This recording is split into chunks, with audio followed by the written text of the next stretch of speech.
Boa tarde, boa tarde, boa tarde. Começo da tarde, 1h15, começando a chover de novo. Eu transferi metade das telhas para ali, fiz um telhadinho para proteger os mastros, os postes, os troncos que vão servir de base para uma das varandas. Então tem 18 aqui, com mais 6 que estão lá, 24. Aqui sobraram mais ou menos umas 20 e poucas também. E tem as 3 de acrílico não, sei lá o que, de plástico, que ficam acima do banheirinho seco, né? Então, ali. Então eu acho que agora fica menos pesado para aquela primeira pilha e vai entortar menos. Chuva voltando. Vamos lá experienciar a chuva de dentro da casa. Aqui estamos nós. Eu já passei óleo queimado nas duas placas. Deixa eu ver se eu consigo mover de uma mão só. Nas duas placas de compensado estão aqui passadas. Deixa eu deitar.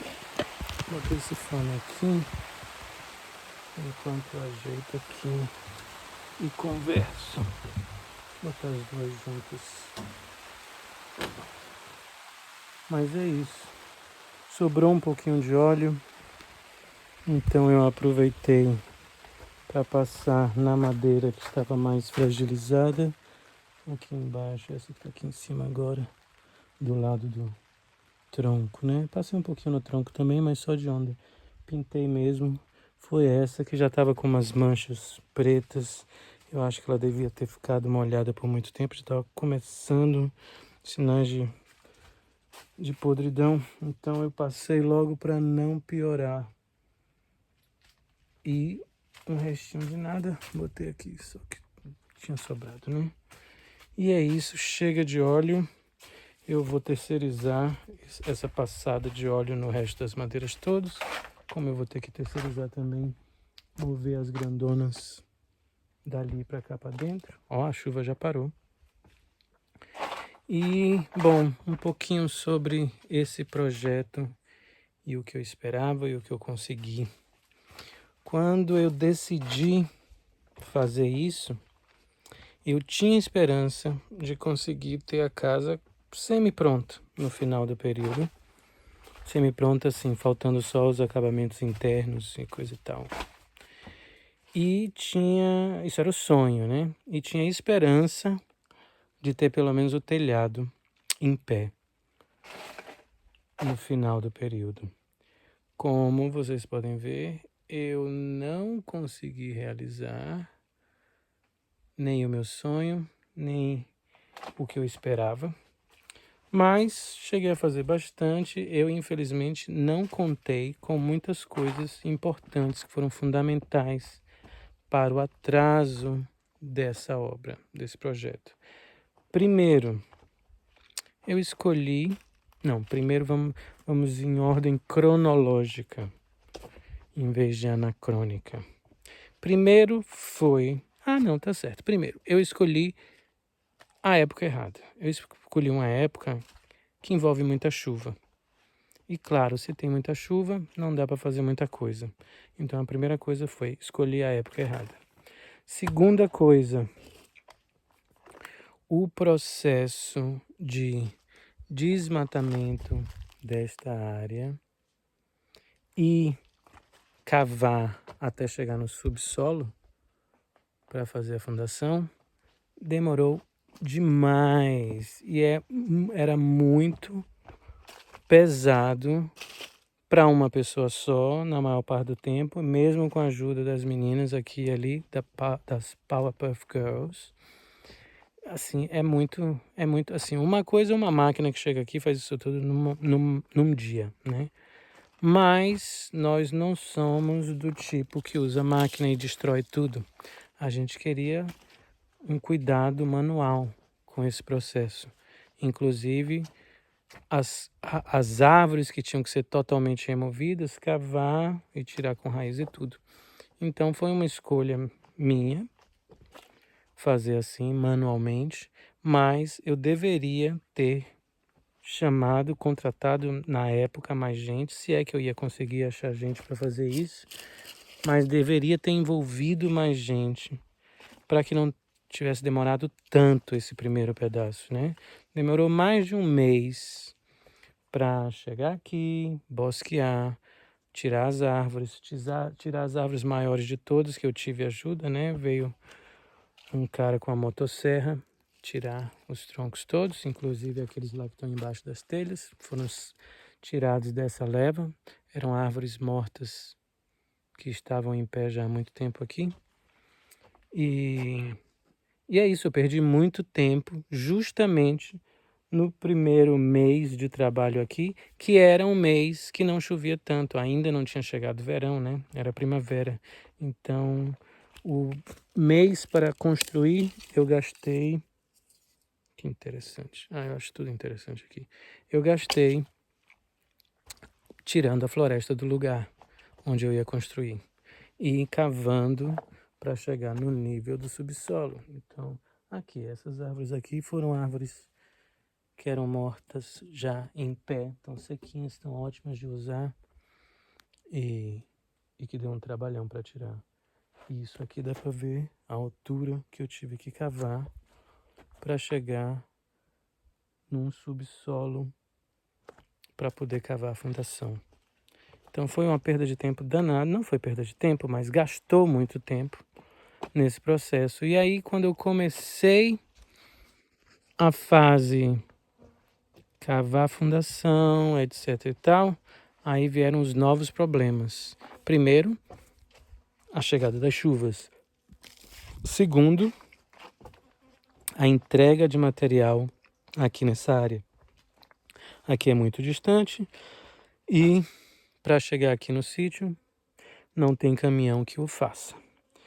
Então foi muito difícil conseguir quem entregue, foi muito difícil conseguir que a pessoa que prometeu entregar cumprisse a promessa, porque demorou demais para eles realmente mandarem um caminhão para essa área. O que acontece é eles ficam esperando mais pedidos nessa área para poder encher o caminhão, para poder valer a pena o transporte.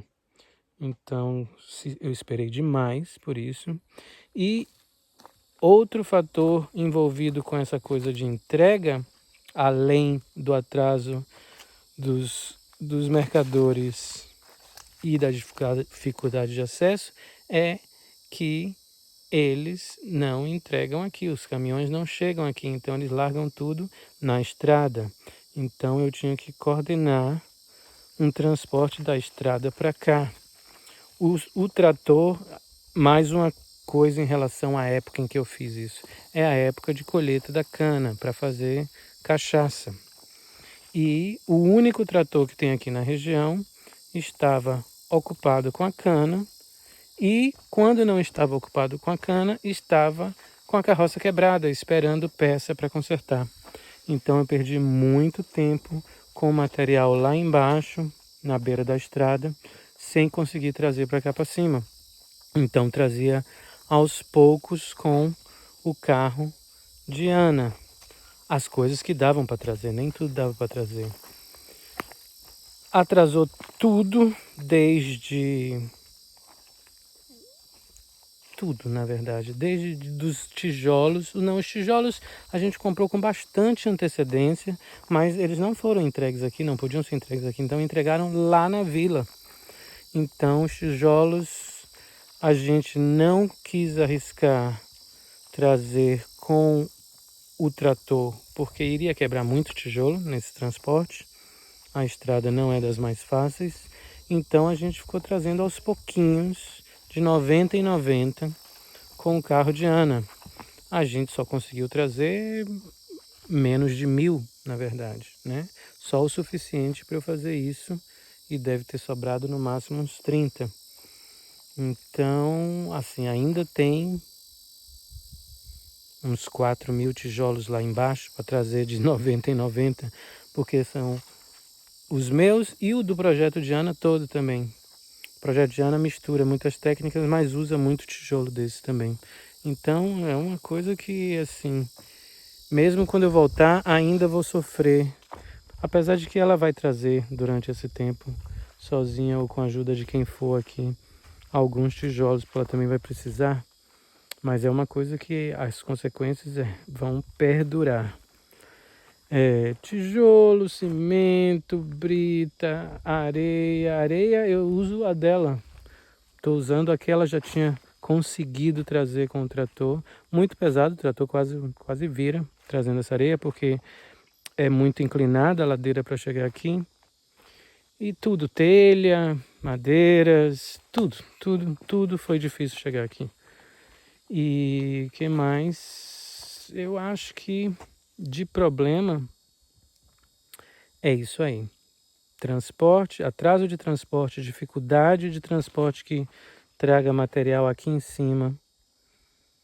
Planejar a construção numa época em que chove demais e que tem atrasos por conta da chuva.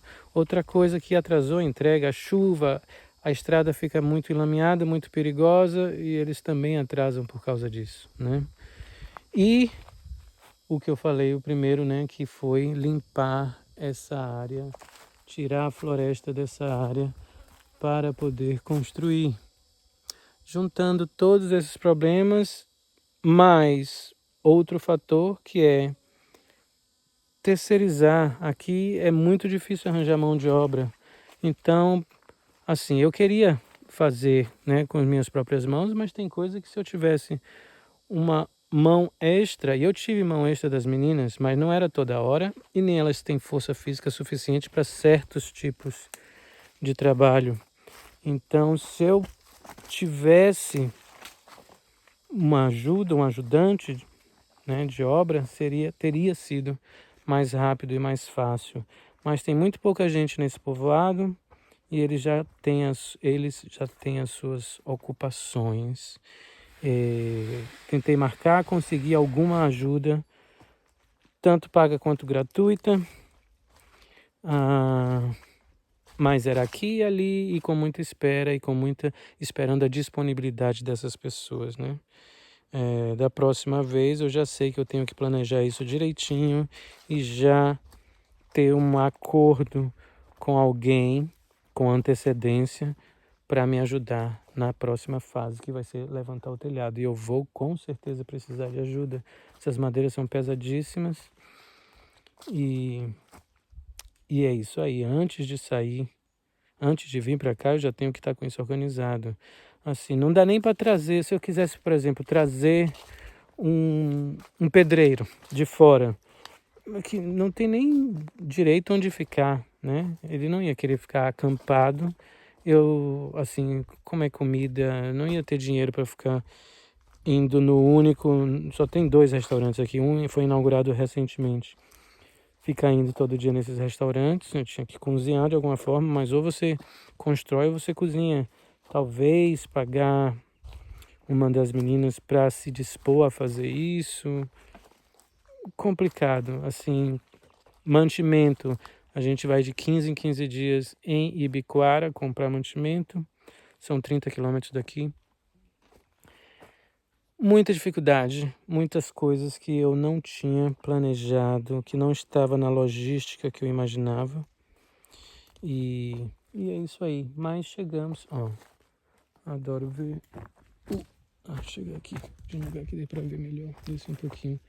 O morro, eu não tenho como dar zoom, então provavelmente vocês não vão ver.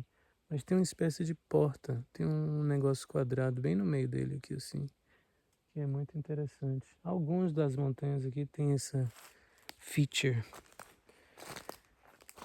Britas ainda aqui e vamos ficar aqui. Eu acho que no máximo eu vou tentar botar um tronco aqui embaixo dessa lona para as britas não escorrerem demais para fora. Ferros aqui ainda, eu vou puxar lá para dentro, só por questão de organizar as coisas, ele não ficar enferrujando à toa aqui ao léu. Mas é isso aí. Eu já fiz bastante. As meninas estão... A Ana também está tentando resolver a lona dela, que começou a afrouxar. A tempestade de ontem foi forte. Eu não tinha percebido, mas aqui na minha lona também deu um problema que ela corrigiu para mim. Esse cantinho aqui, ó, partiu. Então ele está remendado com plástico por dentro e está esticado numa outra área, um pouco mais alto, um outro ponto. E parece que agora vai sobreviver. Sem muita barriga, a água escorre, certo? As garrafas são para os ferros não furarem a lona, né? Eu botei um mastro central aqui para ajudar a segurar a corda. E, bom, é isso aí. Por enquanto é só. Acho que este deve ser oficialmente o último vídeo que faço. Então, para não dizer que não falei de flores, vamos visitar de novo. Ah, falando em flores, para não dizer que não falei de flores, eu trouxe mudinhas, outras mudinhas daquelas flores roxas bonitas, porque as que eu plantei morreram, as únicas que morreram, que pena. Mas eu trouxe um novo, tá aqui eles, um novo galho, botei aqui e tenho esperança deles vingarem desta vez. Insetos interessantes. Mas é isso aí. Quando eu disse que ia falar de flores, eu ia mostrar as flores que a gente não comeu. Só para um bye-bye com flores. Ah, eu vou mostrar as flores, mas vou mostrar uma outra coisa também. As flores já estão murchando, não comemos mesmo. O morango realmente está se desenvolvendo muito bem. Eu estou muito feliz por isso. Mas eu fiz um novo, ainda não está 100% pronto, um novo bloco cipó. Desta vez não é de adobe. Eu estava fazendo concreto e estava concretando as coisas e sobrou um pouquinho de concreto. E eu não queria jogar fora, então eu resolvi fazer eu estou tentando pensar onde é que eu larguei ele. Então eu resolvi fazer um novo cipó, que não é adobe, é um bloco de concreto cipó. E agora que eu não sei onde ele tá, não vou poder mostrar. Vai ficar para uma outra era. Gente, onde é que eu larguei isso? Bom, é de concreto, então onde quer que esteja, ele não se deteriorará. Mas eu fiz um bloco de concreto com o nome cipó. E, tem uma coisa que eu ainda vou fazer antes de sair daqui hoje. Mover essas canaletas lá para dentro, só para tirar do lugar. Aqui está o carrinho de mão protegendo o cimento, embaixo dessa lona. E eu vou fazer essa... Tem pouquíssimas canaletas, deve ter no máximo umas 15 a 20. Então é isso aí. Eu vou ficar por aqui, sem o famoso bloco cipó, que não é mais adobe cipó. É uma pena. Olho e não acho, não sei onde eu larguei. Mas é isso aí. Então vamos ficar por aqui com uma vista interna do meu acampamento. Em cima ali vai subir o mezanino, né? Aqui vai ser a sala-cozinha, pequenininha. É uma mini casa, né? Ou como se fala em inglês, a tiny house. É isso aí, galera. Muito obrigado por ter acompanhado, por ter dado a força enquanto eu estava nesse processo. Fazer esses videozinhos foi de grande motivação para eu não desanimar nem desistir, porque muitas vezes foi difícil. E é isso aí. Volto provavelmente em agosto de 2026 para continuar o projeto da cabana Cipó. Um grande beijo, um grande abraço a todos e bye bye.